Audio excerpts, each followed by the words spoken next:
రోజు ఎమ్మెల్యే అయిన తర్వాత భీమాస్ ప్యారడైస్ తిరుపతికి రావాలని చెప్పి కోరగా నేను ఎమ్మెల్యే గారు ఏదో అర్జెంటుగా రమ్మంటా ఉన్నాడని చెప్పి నేను కార్ బుక్ చేసుకొని అక్కడికి వెళ్ళడం జరిగింది. రూమ్ నెంబర్ 109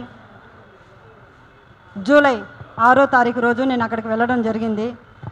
అక్కడ ఎవరు లేదు, ప్రశాంతంగా ఉండింది. ఎమ్మెల్యే గారు మాత్రమే రూమ్లో ఉన్నారు.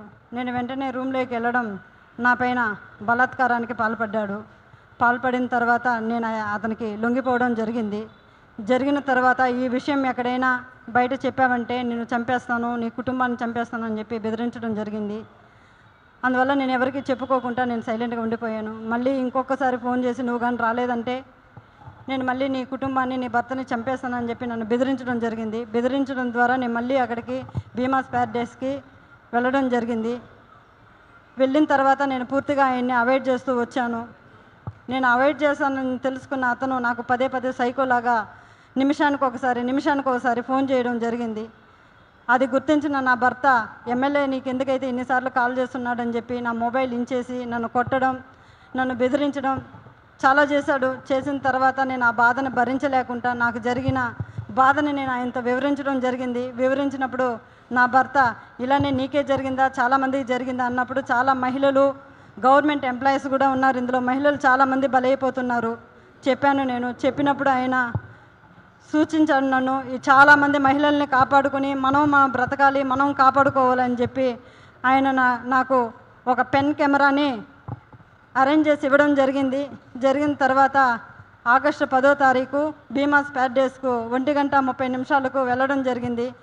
అక్కడ జరిగిన కామ క్రీడలను నేను రికార్డ్ చేసుకొని తీసుకొచ్చి నా భర్తకి ఇవ్వడం జరిగింది.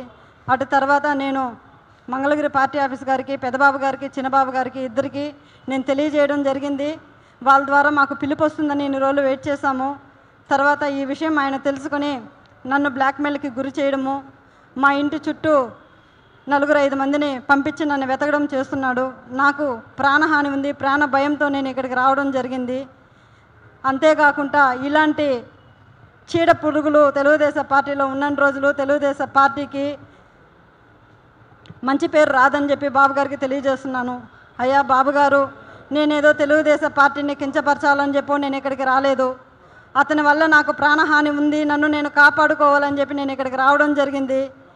ఇతన్ని కానీ మీరు వెంటనే సస్పెండ్ కానీ చేయలేదంటే నాలాంటి అమ్మాయిలు చాలామంది మహిళలు శీలాన్ని కోల్పోయి బయట రాలేకుండా కుంగిపోతూ ఉన్నారు.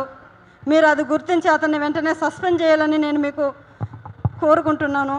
అంతేగాక మీరు కానీ సస్పెండ్ చేయలేదు, నేను, నా భర్త, నా పిల్లలు ఆత్మహత్య చేసుకొని చనిపోతాము మంగళగిరి పార్టీ ఆఫీస్ ఎదురుగా అని చెప్పి నేను మిమ్మల్ని కోరుకుంటున్నాను.